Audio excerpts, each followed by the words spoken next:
Petit à petit, les scientifiques dessinent le portrait et le mode opératoire du virus qui a fait plus de 80 000 morts aujourd'hui dans le monde. De nouveaux symptômes identifiés, des profils de patients plus à risque, des phases d'aggravation de la maladie avec encore de nombreuses zones d'ombre que tente de lever la communauté scientifique dans l'urgence. Pourquoi n'a-t-on pas les résultats des essais cliniques? On nous disait, on aura les résultats sur la chloroquine, que sais-je, sur les autres molécules dans 10 jours, dans une semaine. On les attend toujours. Pourquoi? Moi, j'avais dit 3 semaines, donc je suis encore dans les temps. Pourquoi? Parce que d'abord, il faut recruter des malades. Pour que ces essais soient de qualité, il faut qu'il y ait un nombre suffisant de malades, donc on ne va pas les trouver en 2 minutes.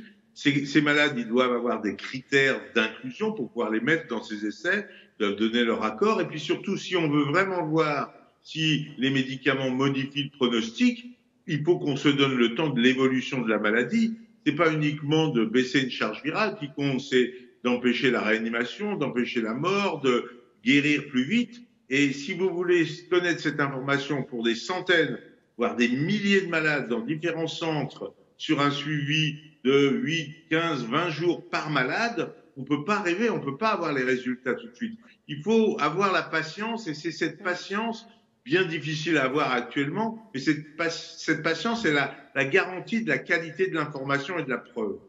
On peut être très efficace pour la mise en place, mais on ne peut pas accélérer le délai de suivi des malades si on veut vraiment voir ce qui se passe. Anne Goffard, une phrase du ministre de la Santé qui dit « Il n'y a pas d'effet statistiquement significatif de l'une ou l'autre des molécules ». Il parlait de ce test Discovery qui est en cours en ce moment. C'est si mauvais que ça, les premiers résultats ? L'essai Discovery, c'est un essai qui est européen, auquel participe la France et différents centres hospitaliers français. Donc c'est un énorme essai qui s'est basé sur les résultats des Chinois, notamment qui avaient essayé des molécules. Et donc on a voulu confirmer ou infirmer les résultats qu'ils proposaient et peut-être proposer d'autres pistes. En fait, les spécialistes discutent entre eux. Il ne faut surtout pas croire qu'il n'y a pas de transmission de l'information. Il y a notamment une réunion organisée par l'OMS régulièrement où les scientifiques de Chine, de France, d'Italie, du monde entier échangent les informations. Et les Chinois, en plus, ne sont pas restés les bras ballants pendant 3 mois et demi ou 3 mois à regarder leurs ressortissants mourir sans rien faire. Oui, mais on a l'impression qu'on refait des tests qu'ont fait déjà les Chinois sur certaines molécules, par exemple. Oui, c'est exact. Pourquoi? C'est pas à moi qu'il faut demander ça. À qui vous demandez ça? Aux personnes qui ont monté ces essais thérapeutiques avec des molécules, effectivement, dont les Chinois nous avaient déjà dit que probablement elles ne marchaient pas. Jean-François Bergmann, ça c'est un fonctionnement normal. Je veux dire, c'est normal qu'à un moment donné, on veuille refaire, nous, des essais cliniques qui ont été faits par d'autres pays? Il y a plein de problèmes qui se posent. D'abord, il y a des essais dont on connaît l'existence. Il y a un registre où tous les essais qui vont être faits sont enregistrés, mais on ne sait pas forcément s'ils ont été menés à terme. Il y a des publications qui peuvent prendre un certain temps. Il y a des publications qu'on connaît avant qu'elles soient validées. Il y a des études qui nous paraissent belles et qui finalement, quand on les regarde de près, nous paraissent boiteuses. Donc si elles sont boiteuses, on a envie de les refaire pour les confirmer ou les infirmer. C'est vrai quelque part que on ne peut pas empêcher un pays ou une région de refaire son essai. Et c'est un peu dommage. Vous avez raison, une coordination serait souhaitable, mais elle est difficile en particulier dans un contexte d'urgence. Le problème, c'est que les gros essais, les beaux essais vont mettre du temps à venir. Donc, on va d'abord avoir les petits, ceux qui sont courts, et les petits, parce qu'ils sont petits, ils sont probablement moins fiables. Donc, on risque de se retrouver dans une période actuelle de doute avec des échelles divergents avant que les vraies preuves arrivent dans quelques semaines. Pourquoi je vous pose cette question-là pour débuter cette émission? Parce qu'on a appris aujourd'hui la démission du président du Conseil européen de la recherche. Il s'appelle Matteo Ferrari et il est déçu par la réponse européenne. Il se plaint du blocage institutionnel et politique. Je me tourne vers Géraldine Wössner. Toute cette polémique et le fait qu'on annonce des essais cliniques, certains les mettent en doute, etc., ça alimente, pardon de le dire comme ça, un fond de sauce, de spéculation, on nous dit pas tout, on nous cache parfois les vraies informations.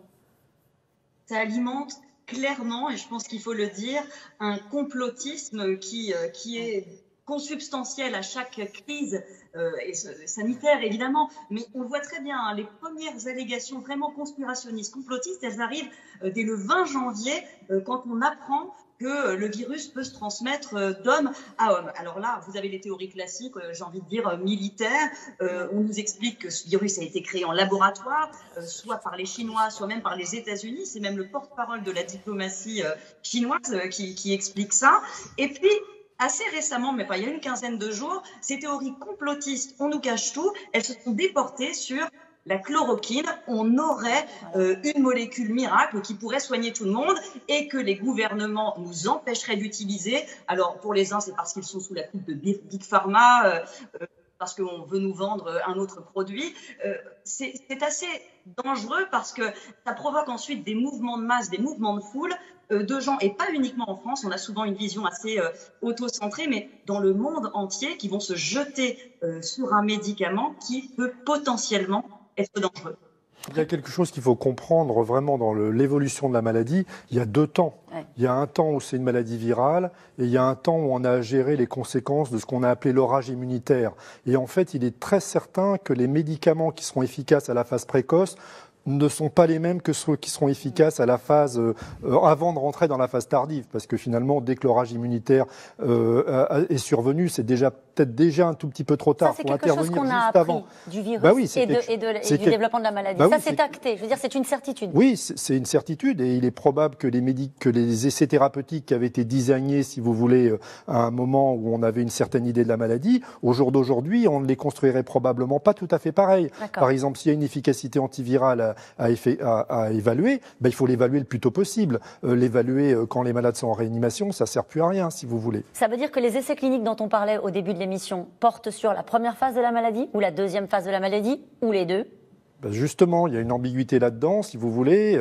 L'essai, par exemple, Discovery, c'est plus un essai qui devrait évaluer des molécules, qui utilise des molécules dont on peut penser qu'elles seraient plus efficaces à la phase précoce, mais on les évalue à une phase trop tardive. D'accord. Donc voilà, il y a des problèmes comme ça qui ne sont pas évidents à gérer de toute façon. C'est Discovery, un programme mené en parallèle dans 7 pays européens, dont la France.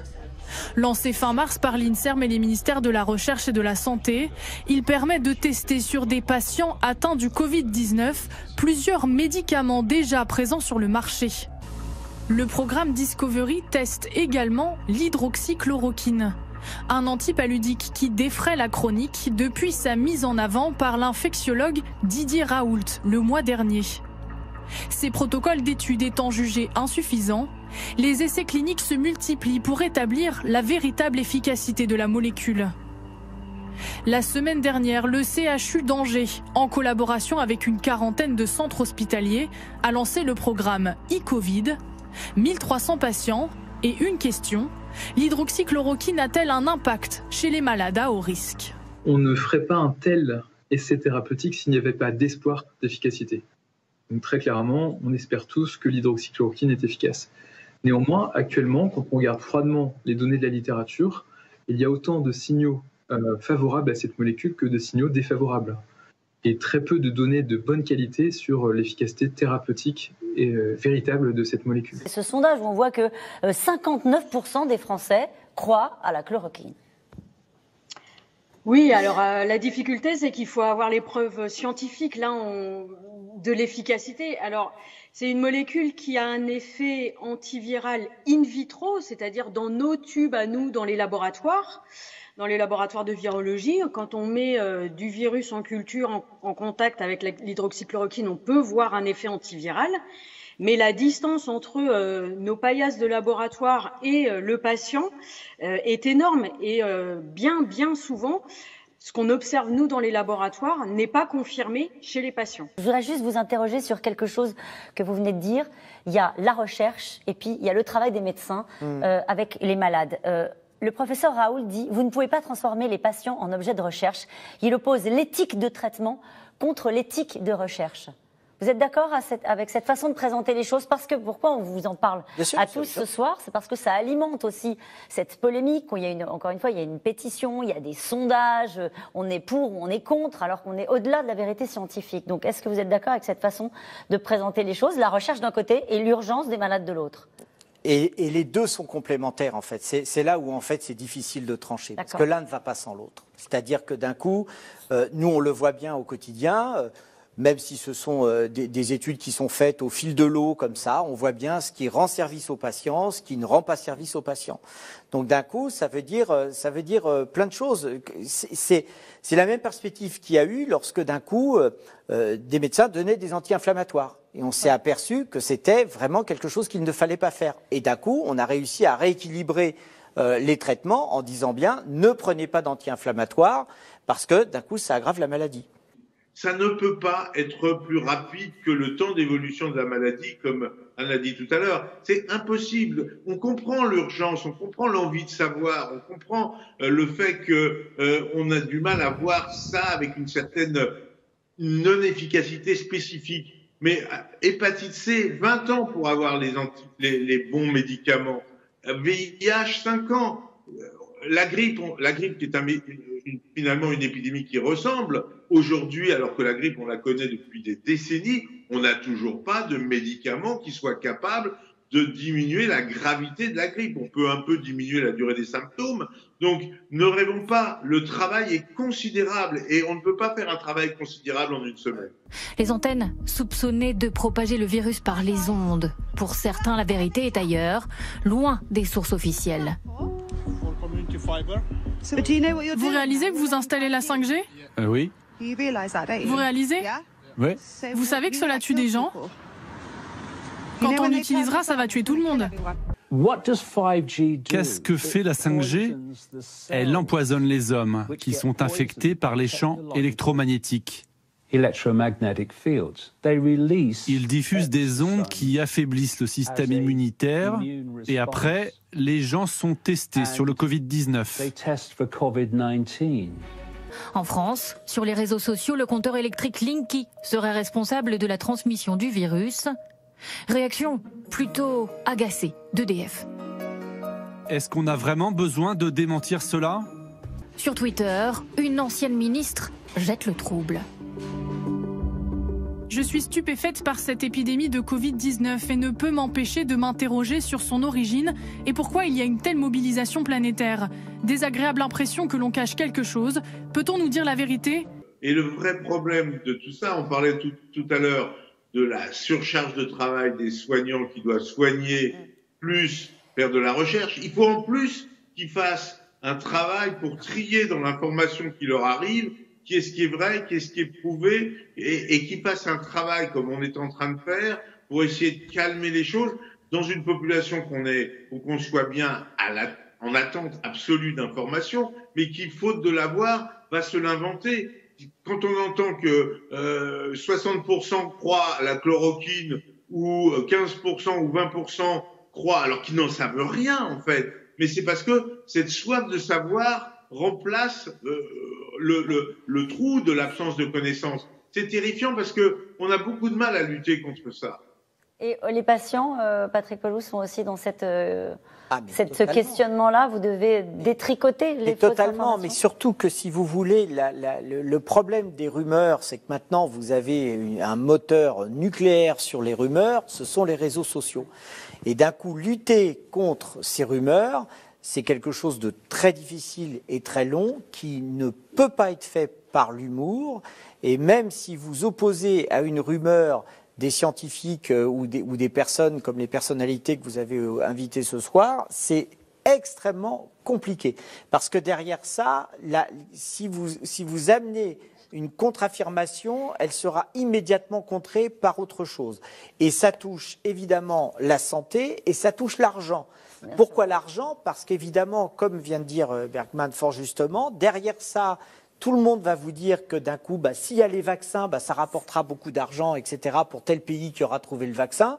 Donc d'un coup, c'est une lutte et on s'aperçoit quand on regarde les rumeurs sur le coronavirus, vous avez sensiblement les mêmes quand il y a eu le début de l'épidémie du sida. Alors, c'est intéressant de soulever le problème du tabac. Alors, je ne vais pas faire plaisir à certaines personnes. Il semble, enfin en tout cas c'est certain, il y a moins de fumeurs chez les personnes atteintes du coronavirus que dans la population générale. C'est-à-dire que le tabac, en quelque sorte, fumé, j'ose à peine le dire, oui, mais allez-y, protégerait du coronavirus. Mais par contre, si vous avez le coronavirus et que vous êtes tabagique, vous êtes plus à risque de formes graves. Donc c'est toute l'ambiguïté de la chose. Et il faut voir que, alors je crois qu'il y a environ 900 publications qui ont été réalisées pour décrire par les chercheurs, les cliniciens, pour expliquer ce qui est en train de se passer. C'est énorme. 900 publications en 2 mois, 3 mois, c'est énorme. Jean-François Bergmann, c'est énorme, mais est-ce que tout le monde nage dans le même sens ? Alors c'est énorme, mais donc on n'a même pas le temps de tout lire. De temps en temps, il y a des publications qui sont contradictoires. Comme je disais tout à l'heure, il y en a qui sont trop petites, il y en a qui peuvent pas forcément être extrapolées. Donc il faudrait qu'on ait le temps de les lire, de les critiquer, de les analyser, de les pouler. D'ailleurs, on peut aussi les regrouper. Tout ça est difficile. Et dans tout ça, pour revenir au sujet des fake news, à tout ça se mélange des informations non contrôlables, non vérifiables. À tout ça se mélange la peur du public qui va faire qu'ils vont aller tricher pour avoir des médicaments. C'est extrêmement complexe. Moi, je comprends bien cette peur. Quand on voit ce qui se passe, quand on voit les fake news, pourquoi ne pas avoir peur? Mais face à la peur, une attitude raisonnable, de prudence, de patience, de vérification des sources, c'est ce qu'il faut faire. Or, instinctivement, on va avoir plutôt tendance à avoir un comportement irrationnel qui est extrêmement dangereux et qui même va être gênant pour les soignants. Ces malades qui arrivent à la pharmacie sans masque alors qu'ils ont la maladie, c'est dangereux. Des comportements tout à fait irrationnels qui sont difficiles à gérer au quotidien pour ceux qui soignent les malades. Est-ce que le pays qui trouvera le vaccin le donnera au reste du monde, Jean-François Bergmann? Oh non, ça je crois pas, malheureusement. D'abord, pour voir le vaccin. J'en rêverais.